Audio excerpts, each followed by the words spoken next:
Ibn Khuzayma, avec une bonne chaîne de transmission, nous rapporte qu'un homme est venu voir Abu Huraira. Vous connaissez Abu Huraira, c'est un des plus grands rapporteurs de hadith du prophète sallallahu alayhi wa sallam, ce grand compagnon. Et il lui a dit, regardez, ils essayaient de trouver des trésors que les autres n'avaient pas trouvés. Et acquérir des trésors que les autres n'avaient pas encore acquéris. Il lui dit, ya Abu Huraira, est-ce que tu as un hadith à me raconter? Parce qu'Abu Huraira leur citait des hadiths. Ici que le prophète sallallahu alayhi wa sallam t'a dit, dont tu as entendu du prophète alayhi salatu wa sallam, que tu as compris et que tu as appris. Regardez déjà la question. Eux, ils ne se limitaient pas à j'ai entendu, je connais. Eux, c'était l'action qui les intéresse, la compréhension qui les intéresse. Que tu as entendu, que tu as compris et que tu as appris. Il dit na'am. Il dit je vais te dire. Le prophète sallallahu alayhi wa sallam m'a dit fasaqata Abu Huraira. Abu Huraira, il est tombé, évanoui. Il a repris ses esprits, il s'est levé. Il dit je vais te raconter. Le prophète sallallahu alayhi wa sallam m'a dit il est tombé une deuxième fois, radiyallahu anhu warda. Il n'a pas pu réciter le hadith. Il a eu peur pour lui avant de réciter le hadith. On récite 1 million de hadiths. Illa man rahim Allah. Wa abda'u bi nafsi. Et quelquefois ça nous fait ni chaud ni froid. Une deuxième fois, il veut commencer à réciter le hadith. Il n'a pas pu réciter tellement que le hadith était fort. Il avait peur pour lui, Abu Huraira. Il tombe. Mais vous imaginez c'est quoi? Il s'évanouit. Il tombe, il s'évanouit. Il faut vraiment que le choc soit une troisième fois. Il commence. Il voulait raconter le hadith du prophète, il tombe une troisième fois. 3 fois Abu Huraira est tombé. Et quand il se relève, c'est peut-être que dans ce hadith qu'on a entendu ça. Et ce hadith, il touche quoi? Il concerne quoi? L'intention sincère. Al-ikhlasu lillahi azza wa jal. Allah jalla wa ala dit wa ma umiru illa liya'budu Allah mukhlisina lahu ad-din hunafa. Cependant, il ne leur a été commandé que d'adorer un Dieu unique en lui vouant un culte exclusif. J'adore Dieu avec sincérité, avec une intention sincère. Je le fais que pour Dieu. Je prie que pour Dieu. Je jeûne que pour Dieu, pas pour que les gens me font des éloges ou je ne sais quoi. Abu Huraira, la 3e fois, il est tombé, il s'est levé et il a raconté. Et il dit, au jour de la résurrection, Allah subhanahu wa ta'ala descendra vers ses serviteurs pour les juger.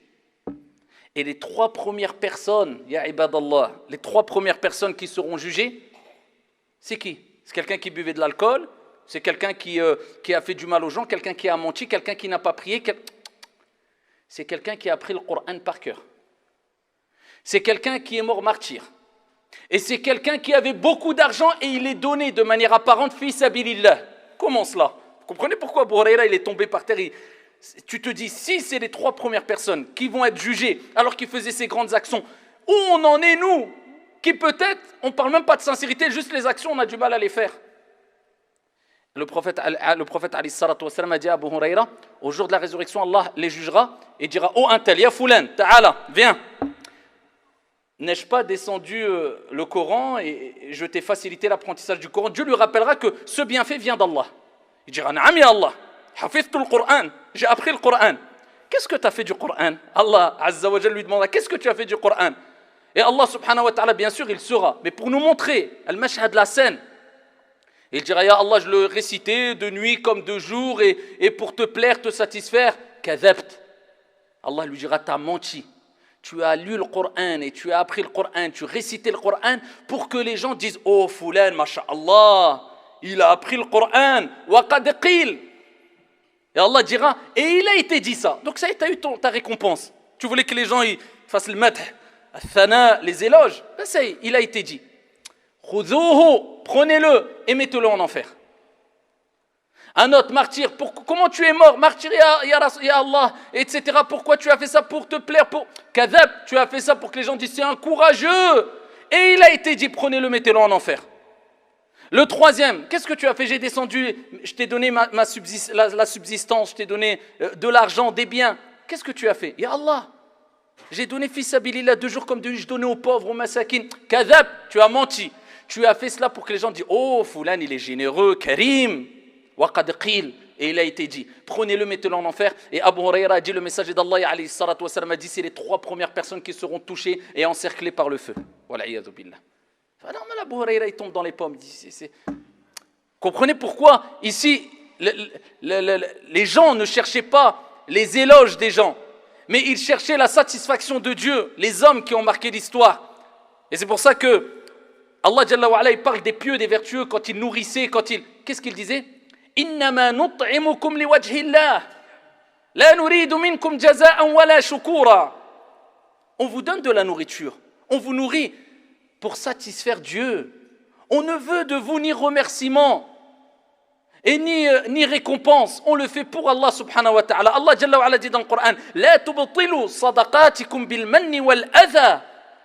N'annulez pas vos aumônes à sadaqa bil manni wal adha, en rappelant ce que vous avez fait sans raison ou à tort.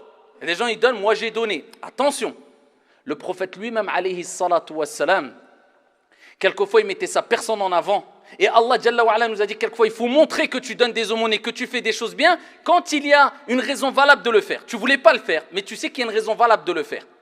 Pour ça le prophète quelquefois il se glorifiait lui-même. Moi j'ai fait ceci, moi je suis le plus pieux d'entre vous, pour leur donner une leçon. Mais il ne voulait pas le dire à la base pour se vanter bien sûr. Et comme Allah Jalla wa ala il dit الذين ينفقون أموالهم في سبيل الله بالليل والنهار سرا وعلى نية.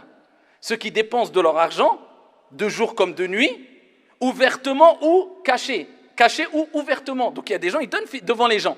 On réunit de l'argent pour construire une mosquée, personne ne veut donner. Wahad il dit je voulais les donner. Il sait qu'il allait les donner en cachette. Mais personne ne veut. Il dit moi je donne 1000 € devant tout le monde. Ça c'est pour motiver les gens. Tous ceux qui vont le suivre, eh ben, il aura la récompense lui. Vous savez, il y a des moments oui, mais le principe de base, uskut. Al-asl, principe de base, uskut.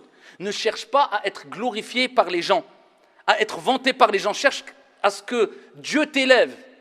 Et c'est pour ça, Al-Fudayl ibn Iyad, rahimahullah ta'ala, qu'est-ce qu'il disait?